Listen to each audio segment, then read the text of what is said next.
I am that person who reads the back of every packet. पूरे ingredient list को एकदम go through करती हूँ. No palm oil, good. No sugar, good. तो जब मैंने ऐसे ही white salt का पैकेट उठाया और उस पे ingredients देखे, जैसे कि anti-caking agent and potassium iodide, my brain screamed, warning, chemicals. I treated this word chemical like it is a slur. I ran to pink salt because it felt safe. उसके label पे भी लिखा था 100% natural. It felt like returning to nature. But here is something. Arsenic is natural. Snake venom is also natural. I fell into the trap thinking that the word natural means safe and the word chemical means bad. It took a 3 a.m. deep dive for me into the chemistry research papers to come to a conclusion that not all chemicals are as bad as we think.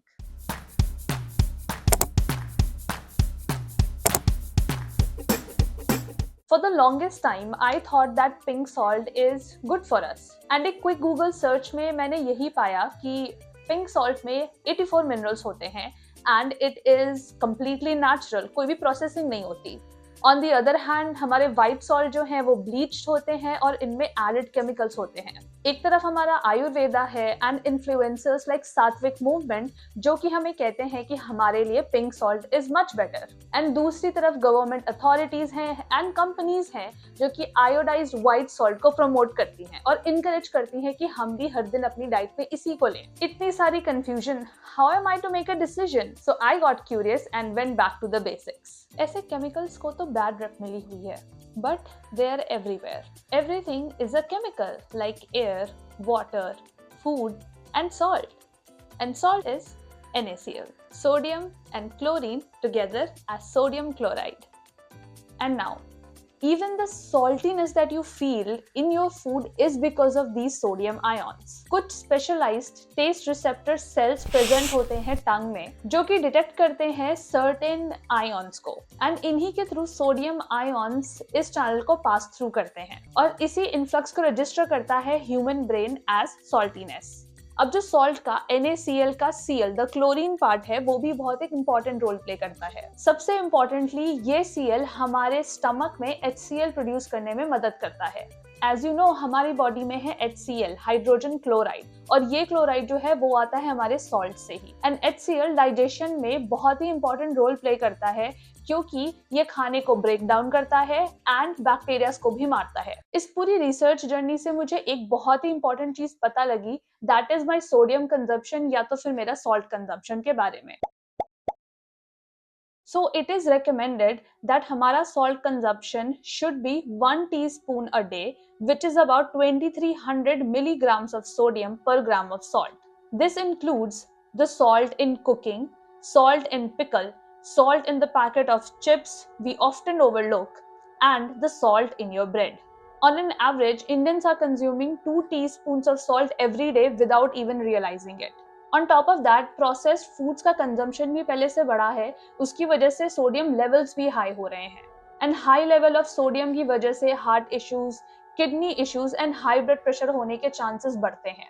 I thought to myself, more awareness के साथ अगर मैं cooking करती हूँ तो मैं अपने salt के consumption को तो control कर लूंगी. लेकिन what about those additives that are added in salts? देखो, both white and pink salt दोनों में ही sodium होता है. और सोडियम का अमाउंट भी मोर और लेस सेम ही होता है. Pink salt has 95 to 98% and white salt has 98 to 99% of NaCl. पर ये जो ऊपर के 3-4% है वही होते हैं ईदर एडिटिव्स या तो मिनरल्स जो कि पिंक सॉल्ट में होते हैं. So naturally my next question was about the most feared word, additives. And this question actually landed me on the most interesting, important and successful health revolutions in the entire human history. And that is iodization.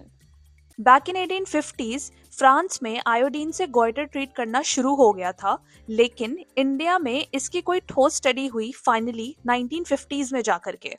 Since India में सबसे ज्यादा goitre के cases hilly areas में पाए गए, इसलिए ही इसकी ये स्टडी हिमाचल प्रदेश में हुई. 1956 में एक 16 साल की लंबी स्टडी की गई. ऐसे तो ये स्टडी कंक्लूड हुई 1972 के साल में, लेकिन 1962 में all India institute of medical sciences AIIMS के प्रोफेसर वी रंगलिंग स्वामी एंड उनकी टीम ने मिल करके गवर्नमेंट को कन्विंस किया एक प्रोग्राम लॉन्च करने के लिए, जिसका नाम था national goiter control programme, NGCP। इस स्टडी की वजह से हमें ये पता चल पाया कि हिली एरियाज में सबसे ज्यादा प्रॉब्लम क्यों होती है। इट्स बिकॉज वहाँ की सॉइल में आयोडीन बहुत कम मात्रा में पाया जाता है।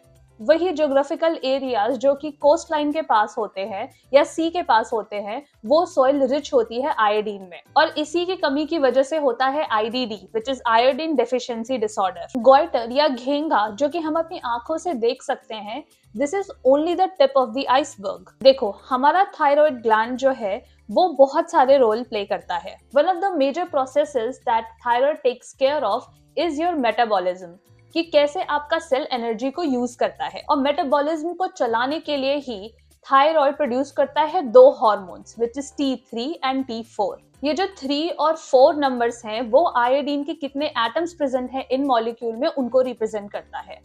तो अगर किसी की बॉडी में आयोडीन की मात्रा बहुत कम है या फिर आयोडीन नहीं है, तो देयर इज नो वे कि उनका थायराइड ग्लैंड ये दो हार्मोन्स बना सके। जब बॉडी में आयोडीन की कमी होती है तब ब्रेन ऐसे सिग्नल्स भेजता है थायराइड ग्लैंड्स को कि इन हार्मोन्स को T3 और T4 को और प्रोड्यूस करो, और इसी over stimulation and over work की वजह से थायराइड के जो सेल्स होते हैं वो एक्चुअली इनलार्ज हो जाते हैं, जिसकी वजह से होता है गोइटर या घेंगा।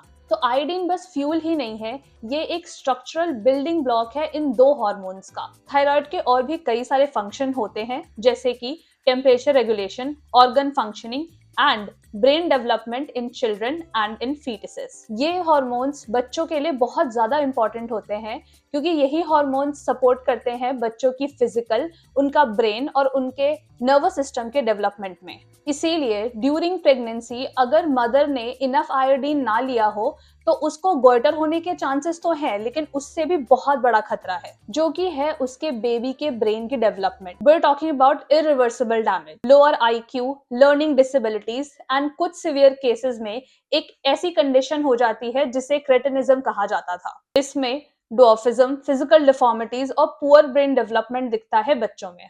To solve this major problem and to make sure that every Indian gets enough iodine in their diet, India launched a program called iodization in the 1980s. It was simply genius, adding iodine to salt. Salt एक ऐसी चीज जो सभी खाते हैं। 2000 आते आते सारे ही नॉन आयोडाइज्ड सॉल्ट की बिक्री पे बैन लग गया। गोइटर भी धीरे धीरे खत्म होने लग गया और IDD के केसेस भी धीरे धीरे कम होने लगे। These are the official numbers so far, as you can see.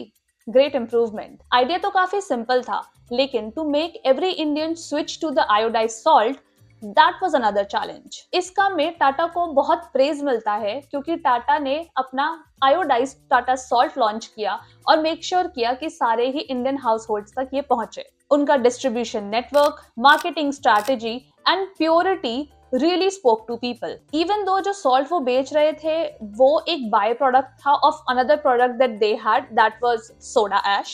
Soda ash की प्रोडक्शन में they used to use fresh water, लेकिन later they had to switch to salt water due to some policy changes. और salt water में change करने के बाद they used to get this byproduct which was salt, which was of a very good purity. Now over the years Tata Salt ने काफी अपना नाम बना लिया है and they are the top selling salt in India. And their journey is really interesting and amazing to know about. अगर आपको भी इंटरेस्ट है उनकी ये बिजनेस जर्नी के बारे में जानने के लिए, तो I am leaving some links in the description box below where you can go and check out those videos. My family has been using Tata Salt for so many years, so it did scare me to see this news. And it was all over the media saying कि आपके salt sample में Tata Salt में cyanide है।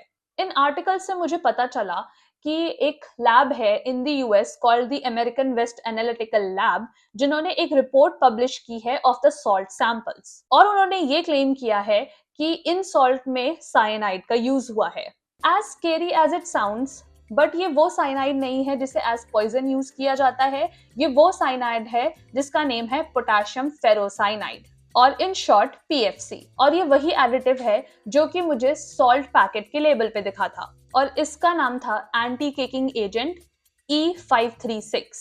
ये potassium ferrocyanide या फिर PFC या फिर E536 एक एंटी केकिंग एजेंट है जो कि सॉल्ट को क्लम्प अप होने से बचाता है। और ये PFC इवन दो इसके नेम में साइनाइड है, लेकिन इतना स्ट्रॉन्ग बॉन्ड फॉर्म करता है ये cyanide atom with the ferro which is the iron side कि ये आपकी बॉडी में ना ही कहीं अब्सॉर्ब होता है और ना ही टूटता है।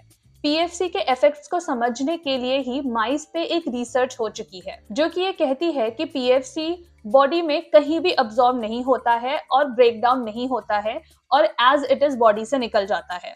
लेकिन हाँ, अगर बॉडी में किसी भी रीजन की वजह से PFC की मात्रा ज्यादा होती है तो जो सबसे वर्स्ट अफेक्टेड ऑर्गन होता है वो है kidneys. And to overdose on PFC one has to take 15 teaspoon of salts every single day।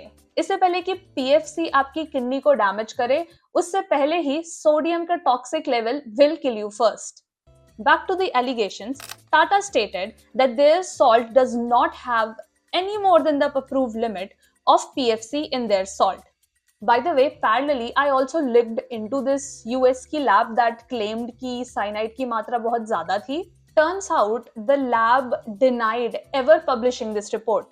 Only this guy, Shiv Shankar Gupta, the chairman of Godham Grains and Farms Products, a rival company promoting non-refined salt, claimed that they have the reports, but they never really published it। I think this could categorize as a PR stunt। So naturally, दूसरा question आता है कि are we overdosing on iodine as well? As I said कि हम already हमारी limit से ज्यादा ही sodium या सॉल्ट कंज्यूम कर रहे हैं। Well, I looked into it। ऐसे तो salt contains 15 to 30 ppm parts per million of iodine, which basically means that if you take 1 teaspoon, which is about 5 grams of iodized salt, you will get 75 to 150 micrograms of iodine in it, which is exactly the amount एक adult को iodine लेनी चाहिए। So children's between the age of 9 to 13 उनको 120 microgram of iodine लेना चाहिए। Teens 14 to 18 years के उन्हें 150 microgram of iodine लेना चाहिए। And for pregnant women it should be 220 micrograms। As I said कि एक average Indian 2 teaspoons of salt consume कर लेता है डेली लेवल पे, विच मीन्स कि आयोडीन की मात्रा भी वो ज्यादा लेता है। और ज्यादा आयोडीन होने से थायराइड में प्रॉब्लम्स हो सकते हैं, जैसे कि हाइपोथायराइडिज्म, हाइपरथायराइडिज्म या फिर कुछ केसेस में गोइटर।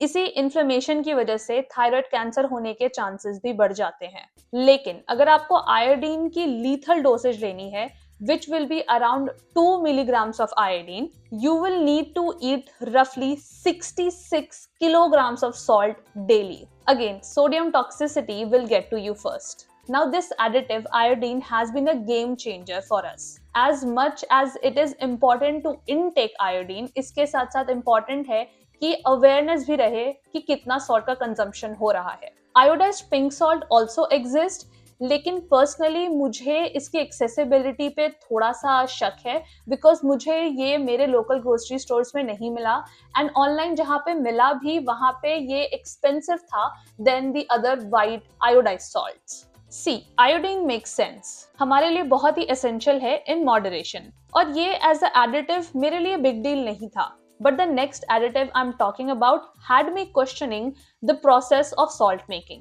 So white salt भी दो तरीके के होते हैं, एक तो है white table salt and एक बस white salt। Back in the day, India में गुजरात, तमिलनाडु और राजस्थान में salt मैन्युफैक्चर नहीं हार्वेस्ट किया जाता था, नेचर और सन और विंड को यूज करके। पहले इसे सोर्स किया जाता था सी वाटर से, फिर सन की गर्मी से पानी को इवेपोरेट करके क्रिस्टल्स बनते थे। इन क्रिस्टल्स में काफी इम्प्योरिटीज होती थी, जैसे कि मैग्नीशियम एंड कैल्शियम, और इसी वजह से इनका कलर थोड़ा ग्रेइश या ब्राउनिश हुआ करता था। व्हाइट सॉल्ट को व्हाइट बनाने के लिए इसे वापस से सैलिन वाटर से धोया जाता था, जिससे कि ये इम्प्योरिटीज भी निकल जाए और ये क्रिस्टल्स दिखने में और भी व्हाइट लगे। अब ये सारे स्टेप्स एग्जैक्टली द सेम है व्हाइट टेबल सॉल्ट के लिए, लेकिन at the end white table salt को वापस से धोया जाता है, which makes it even more brighter in colour. इस रॉ सॉल्ट को वापस से डिसॉल्व किया जाता है सेलिन वाटर में एंड फिर बॉयल किया जाता है वैक्यूम चैम्बर में, जिससे कि इनकी सारी ही इम्प्योरिटीज निकल जाती हैं और इसे वापस से रिक्रिस्टलाइज कर देते हैं। इस पूरे प्रोसेस से सॉल्ट एकदम बोन ड्राई और फ्री फ्लोइंग हो जाता है। लेटर इसमें आयोडीन, आयरन और कुछ एडिटिव्स जैसे कि हमने बात की थी पीएफसी, एंटी केकिंग एजेंट्स को डाला जाता है, जिससे कि इनकी शेल्फ लाइफ इंप्रूव हो सके और ये स्टिल फ्री फ्लोइंग हो सके। एंड इफ यू थिंक कि व्हाइट सॉल्ट को ब्लीच किया जाता है, तो I am sorry, you have been misled by marketing. Pure salt is supposed to be white, just like snow. And on the other hand, pink salt का colour जो pink आता है, वो आता है because of the iron present in it, iron oxide. Now pink salt की processing की story बहुत ही सिंपल है। Almost all the pink salt comes from the Pakistan Khewra mines. Khewra mines के ये सॉल्ट डिपॉजिट्स का ओरिजिन बहुत सालों, मिलियंस पुराने सीज हैं। According to Pakistan mineral development corporation (PMDC), approximately 3,50,000 से 4,50,000 tons of salt every year extract होता है इन माइंस से। ये खेवड़ा माइंस एक टूरिस्ट डेस्टिनेशन भी है एंड आप एक्चुअली वहां जाकर के माइंस को अंदर से देख सकते हो और चीजें खरीद सकते हो, जैसे कि pink salt lamps and decorative items. As I said, pink salt की प्रोसेसिंग बहुत इजी होती है। Blast it, wash it, crush it and sell it. And यही रीजन है क्यों पिंक सॉल्ट को बहुत ही रॉ एंड नेचुरल माना जाता है, क्योंकि इसकी प्रोसेसिंग में कोई भी केमिकल्स यूज नहीं होते हैं। इसी प्योरनेस की वजह से हिंदू कल्चर में इसे सेंधा नमक बोलते हैं और इसे बहुत ही प्योर माना जाता है। सेंधा नमक, सॉल्ट बॉर्न ऑफ सिन। और ऐसा नहीं है कि हिंदूज में ही किसी सॉल्ट को प्योर और इम्प्योर माना जाता है, ऐसे और भी रिलीजन्स एंड कल्चर्स हैं अक्रॉस द वर्ल्ड जिनमें सॉल्ट को कुछ इंपॉर्टेंस दी गई है। जैसे कि ज्यूज के कल्चर में पिंक सॉल्ट को होली नहीं माना जाता है। ज्यूज मोस्टली प्रेफर करते हैं kosher salt. Similarly, Shito in Japan, salt is massive for purification. इस salt को यूज किया जाता है सुमो रिंग्स को प्यूरिफाई करने के लिए, या फिर घर की एंट्रेंसेस पे डालते हैं जिससे कि वो वार्ड ऑफ कर सके इविल को। सिंस जापान एक आइलैंड नेशन है, तो वो मोस्टली सी सॉल्ट ही यूज करते हैं। एंड इन इस्लाम एक ट्रेडिशन है कॉल्ड सुना, जिसमें आपको सॉल्ट, थोड़ा सा पिंच ऑफ सॉल्ट लेना होता है before and after the meals. So देखा जाए तो ये पिंक सॉल्ट जो कि पाकिस्तान से आती है और हिंदूज में इसका इतना इम्पोर्टेंट रोल होना उपवास में, इन दोनों नेशंस के बीच में एक ब्रिज का काम कर सकती है। So before the Pulwama attack, India Pakistan से ये पिंक सॉल्ट इंपोर्ट किया करती थी होलसेल प्राइसेस पे, और फिर इसको अच्छे से पैकेज करके और मेड इन इंडिया का लेबल लगा करके यूके और यूएस की प्रीमियम मार्केट्स में सेल करती थी। बट आफ्टर पुलवामा अटैक इस पे होल्ड लग गया, but this was a blessing in disguise for the pink salt sellers इन पाकिस्तान, क्योंकि अब वो खुद ही इन मार्केट्स में एंटर करने लग गए और अपना पिंक सॉल्ट एक्सपोर्ट करने लग गए और प्रीमियम प्रॉफिट्स उठाने लग गए। But I am digressing from the topic. Anyways, जो पिंक सॉल्ट के 84 मिनरल्स हैं, let us look at that. In 84 minerals की लिस्ट तो बहुत लंबी है, तो I am just putting them on screen, you can pause and read. And as I said, जो पिंक सॉल्ट को वो ब्यूटीफुल कलर देता है, that is the iron oxide which is rust. लेकिन एक इंटरेस्टिंग बात बताऊं, अगर आपने पॉज करके पूरी लिस्ट पढ़ी होगी तो आपको दिखता कि पिंक सॉल्ट में कुछ हेवी मेटल्स भी प्रेजेंट होते हैं, जैसे कि cadmium. But before your alarm goes off, let me just show you this paper. इस पेपर के मुताबिक इस मात्रा में कैडमियम का प्रेजेंट होना ह्यूमन बॉडी पे कोई इफेक्ट नहीं डालता है। बट सरप्राइजिंगली, ये जो अदर मिनरल्स प्रेजेंट होते हैं पिंक सॉल्ट में, वो उतनी ही मात्रा में प्रेजेंट होते हैं जितनी मात्रा में कैडमियम प्रेजेंट है। तो इतने सारे मिनरल्स प्रेजेंट होना जो कि सेम अमाउंट में ही है कैडमियम के, कैसे ही बेनिफिशियल हो सकते हैं। इनफैक्ट जो मिनरल्स हमारी बॉडी के लिए अच्छे होते हैं, जैसे कि पोटेशियम जो कि पिंक सॉल्ट में प्रेजेंट है, अगर हमें उसकी एडिक्वेट मात्रा लेनी भी है तो हमें almost 1 kg of salt in 1 sitting खाना पड़ेगा। और वही अगर मैग्नीशियम की हमें उतनी मात्रा लेनी है जितनी हमारे लिए बेनिफिशियल होगी, हमें पिंक सॉल्ट का 2 kg खाना पड़ेगा। ये मिनरल्स इतने ट्रेस में प्रेजेंट होते हैं कि इनके benefits is not something anyone can count on. So after all of this research and knowledge, my decision is this. I now use table salt, the white table salt, for all of my cooking. And pink salt and other salts as like finishing या फिर different different dishes में different different flavours को आगे लाने के लिए। ऐसे तो बहुत सारे सॉल्ट्स प्रेजेंट है in the market right now and you can choose based on your budget, your needs and your taste, but it is always recommended कि किसी भी सॉल्ट को मॉडरेशन में ही खाया जाए। और अगर आपको शौक है कुकिंग का और आप जानना चाहते हो कि आप किस सॉल्ट को कितना और कैसे यूज कर सकते हो अपनी कुकिंग के लिए, तो मैं उसके लिए एक ब्लॉग का लिंक डिस्क्रिप्शन बॉक्स में छोड़ रही हूँ। So that was the question that popped in my head once and I got into this whole rabbit hole. What are some common questions that pops in your head daily? Leave them in the comment section. Bye.